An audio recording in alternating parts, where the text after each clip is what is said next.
গরমের দিনে দুপুরবেলা ঝাল ঝাল আম ভর্তা খেতে কার না ভালো লাগে। আসসালামু আলাইকুম। কাছে দূরে দেশ বা দেশের বাইরে থেকে যারা আমার ভিডিওটা দেখছেন সবাইকে আমার নতুন ভিডিওতে আমন্ত্রণ জানাচ্ছি। বাই দ্য ওয়ে, আজকের রেসিপি আম ভর্তা। চলতেছে আমের সিজন, আর দুপুরবেলা আম ভর্তা খেতে কিন্তু আমাদের ভীষণ ভালো লাগে। রৌদ্রে থেকে এসে গরমের দিনে ঝাল ঝাল কাসুন্দি দিয়ে আম ভর্তা, উফ, ভাবলেই যেন জিভে জল চলে আসে। তো যাই হোক, এখানে আমি 1 কেজি পরিমাণ আম নিয়েছি। আমটা একটু ভালো করে ধুয়ে নেব, পরিষ্কার করে নেব। আমটা কিন্তু দেখতে ছোট ছোট মনে হচ্ছে, কিন্তু এটার ভিতরে কিন্তু শক্ত আটি হয়ে আসছে, মানে আমের এটাই আর কি, এটা ছোট আর কি। তো যাই হোক, ভালো করে ধুয়ে নিয়েছিলাম। আমটাকে ধুয়ে নেওয়ার পর একটা কাটারের সাহায্যে আমি সবগুলো আম এরকমভাবে ছিলে নিয়েছিলাম। তো কাজটা একটু সাবধানে করবেন, আপনার হাতে লেগে যেতে পারে। হাতে লেগে কিন্তু হাতে কেটে যায়। আমারও মাঝে মাঝে এরকম হয় আর কি, হঠাৎ করে। আর যারা কাটার দিয়ে ছিলতে পারেন না, তারা বটি দিয়ে বা দাঁত দিয়ে কেটে নিতে পারেন, তাতে কোনো সমস্যা নেই। তো সবগুলো আম আমি আর কি কেটে নিয়েছিলাম। কেটে নেওয়ার পর এখানে কিন্তু আমগুলো আমি আবার পানি দিয়ে ভালো করে ধুয়ে নিয়েছিলাম। এরপর কিন্তু আমি আর ধোবো না, পরে আর কি এটা কাটার দিয়ে আমি কেটে নিয়েছিলাম। এটা কিছুটা আমি কাটার দিয়ে কেটে নিয়েছিলাম, আর কিছুটা আমি বটি দিয়ে কেটে নিয়েছিলাম। শুধু কাটার দিয়ে কাটলে হবে কি, এইটা একদম চিকন চিকন হয়ে আসবে, ভর্তাটা একদম নেতিয়ে আসবে, খেতে বেশি একটা ভালো লাগবে না। তার জন্য আমি দুরকমভাবে কেটেছিলাম। তো আপনারা চাইলে একরকমভাবেও কাটতে পারেন, আবার বটি দিয়ে যারা কাটতে পারেন তারা বটি দিয়েও কাটতে পারেন, কোনো সমস্যা নেই। তো সবগুলো আমি এরকমভাবে কেটে নিয়েছিলাম। এখানে দেখতে পাচ্ছেন এটা কিন্তু কাটার দিয়ে কাটা, আর এটা কিন্তু বটি দিয়ে একটু মোটা মোটা সাইজ করে কেটে নিয়েছিলাম। তো দুই রকমভাবে কেটে নিলে হবে কি, মানে যেটা একটু হালকা মোটা করে কেটেছি সেটা দাঁতের নিচে পড়বে, খেতে কিন্তু ভীষণ ভালো লাগবে। আম ভর্তা শুকনো মরিচ ছাড়া কিন্তু চলেই না।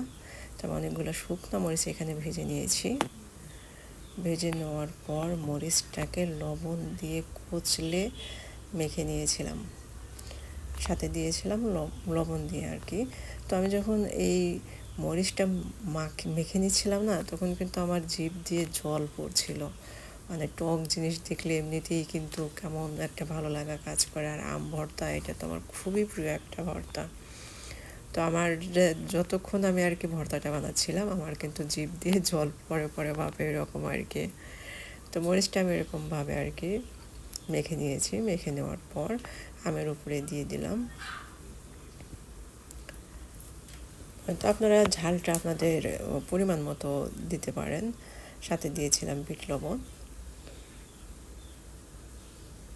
দেওয়ার পর আর কি এইখানে বিট লবণ আর মরিচ ভালো করে মেখে নিয়েছিলাম। তো মেখে নেওয়ার সময় কিন্তু একদম আমার অবস্থা খারাপ হয়ে যাচ্ছিল, মানে কি বলবো, লোভ সামলাতে পারছিলাম না, এরকম লাগছিল।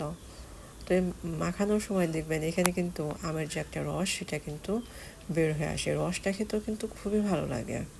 তো এরপর আমি কাসুন্দি দিয়েছিলাম। কাসুন্দিটা দেওয়ার সময় একটু ঝাঁকিয়ে নেবেন বোতলটা, তাহলে আর কি দলা পেকে থাকবে না। তো কাসুন্দি দেওয়ার পরে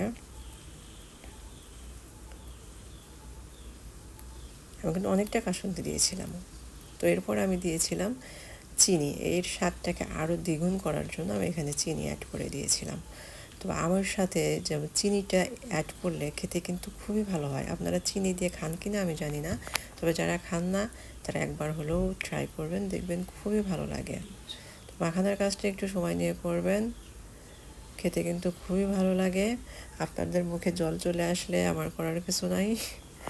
আমি ভয়েস দেওয়ার সময়ও আমার জিভে দিয়ে কেমন জল চলে আসতেছে, এরকম মনে হচ্ছে। এবার আর কি পরিবেশনের পালা। দেখেই কিন্তু বোঝা যাচ্ছে কতটা লোভনীয় লাগছে ভর্তাটা। খেতেও কিন্তু ভীষণ ভালো ছিল।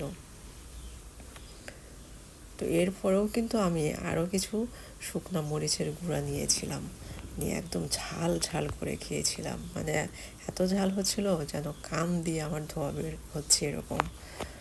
তো যাই হোক, ভালো থাকবেন সবাই। আমার রেসিপিটা যদি ভালো থাকে লাইক কমেন্ট শেয়ার দিয়ে পাশে থাকবেন। আবার দেখা হবে নতুন কোনো ভিডিওতে। আল্লাহ।